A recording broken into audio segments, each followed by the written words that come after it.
মৰমৰ ছাত্ৰ-ছাত্ৰীসকল, তোমালোকলৈ নতুন এটা ভিডিঅ' লৈ আহিছোঁ। অসম জাতীয় বিদ্যালয়ৰ ষষ্ঠ শ্ৰেণীৰ ইতিহাসৰ প্ৰশ্ন কাকতখন, যিখন ইতিমধ্যে পৰীক্ষা হৈ গৈছে, বছৰেকীয়া পৰীক্ষা 2024-25 বৰ্ষৰ। আহাচোন প্ৰশ্ন কাকতখনত কিনো প্ৰশ্ন আহিছে তাকে আমি এবাৰ চাওঁ। সময় 2 ঘণ্টা দিছে আৰু মুঠ নম্বৰ 50। প্ৰথম প্ৰশ্নটো আছে 1 নম্বৰত সম্পূৰ্ণ বাক্যৰ উত্তৰ লিখিব দিছে। 10টা প্ৰশ্ন আহিছে। এইটোত আছে কোনজন বুঢ়াগোহাঁইৰ পিছত পূৰ্ণানন্দই বুঢ়াগোহাঁইৰ পদবী লাভ কৰিছিল। বিত দিছে বদন চন্দ্ৰৰ প্ৰকৃত নাম কি আছিল। চি হ'ল ৰংপুৰত ফুলেশ্বৰীয়ে প্ৰতিষ্ঠা কৰা পঢ়াশালীখনৰ নাম কি আছিল। তাৰ পাছৰ প্ৰশ্ন কোনজন আহোম ৰজাৰ ৰাজত্বকালত কীৰ্তিচন্দ্ৰই বৰবৰুৱা পদবী লাভ কৰিছিল। তাৰ পাছতে আছে দেবেৰা বৰুৱাই ৰজা পতা তুংখুঙীয়া ফৈদৰ কোঁৱৰজনৰ নাম কি আছিল। তাৰ পাছতে আছে লাচিত বৰফুকনৰ পিতৃৰ নাম কি আছিল। তাৰ পাছৰ প্ৰশ্ন কোনগৰাকী আহোম স্বৰ্গদেউৰ অনুৰোধত ব্ৰিটিছ বিষয়া কেপ্টেইন ৱেলছ অসমলৈ আহিছিল। তাৰ পাছতে আছে মান অনা বৰফুকন হিচাপে কাক জনা যায়। তাৰ পাছৰ প্ৰশ্ন ফুলেশ্বৰী কুঁৱৰী প্ৰথমে কি নামেৰে পৰিচিত আছিল। তাৰ পাছৰ প্ৰশ্ন মোগলৰ তলতীয়া হৈ থকাতকৈ মৰণেই শ্ৰেয় এই কথাষাৰ কোনে কৈছিলে। 2 নম্বৰত আছে যে খালী ঠাই পূৰ কৰা 6টা আহিছে। এইটোত আছে আহোম ৰাজ্যৰ অন্তিম ৰাজধানী কি আছিল দেশত। তাৰ পাছতে আছে স্বৰ্গদেউ কমলেশ্বৰ সিংহৰ পূৰ্বৰ নাম আছিল দেশ। তাৰ পাছতে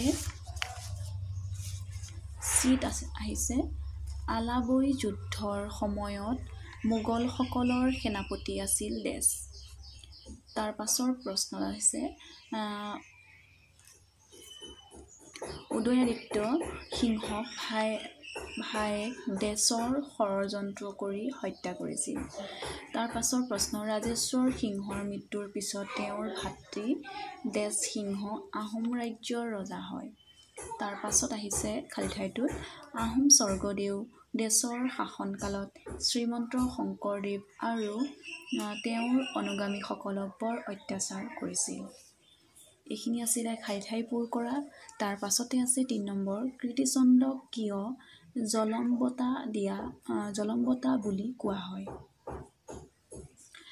4 নম্বৰত আহিছে পূৰ্ণানন্দ বুঢ়াগোহাঁইৰ বিৰুদ্ধে হোৱা যিকোনো 2টা বিদ্ৰোহৰ নাম লিখা।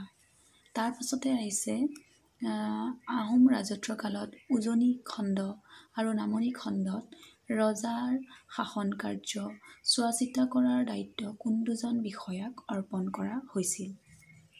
তাৰ পাছতে আহিছে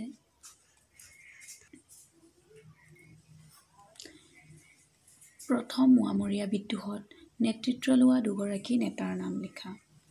তাৰ পাছত আহিছে শৰণ মানে কি লিখা।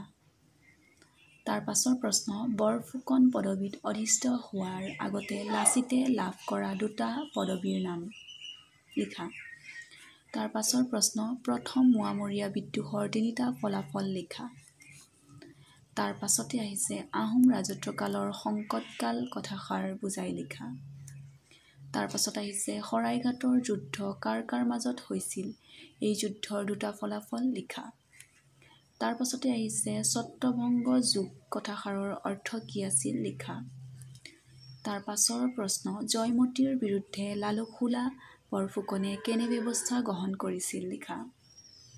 তাৰ পাছৰ প্ৰশ্ন শেষৰ বিবুধি গড় কোনে আৰু কিয় নিৰ্মাণ কৰিছিল। এই গড়টোৰ ক'ৰ পৰা ক'লৈ নিৰ্মাণ কৰা হৈছিল। এইটো 5 নম্বৰ আহিছে। এইখিনিয়ে আছিলে ষষ্ঠ শ্ৰেণীৰ ইতিহাসৰ প্ৰশ্ন কাকতত এইখিনিয়ে আহিছিলে প্ৰশ্ন। তোমালোকৰ লগত মই প্ৰশ্নখিনিকে শ্বেয়াৰ কৰিলোঁ। উত্তৰসমূহ কৰা নাই। যদিহে তোমালোকক প্ৰয়োজন হয় তেনেহ'লে মোক জনাবা। মই তোমালোকক উত্তৰখিনি কৰি তোমালোকক শ্বেয়াৰ কৰি দিম। বাৰু আজিলৈ ইমানতে সামৰিছোঁ। ধন্যবাদ। ভালে থকা।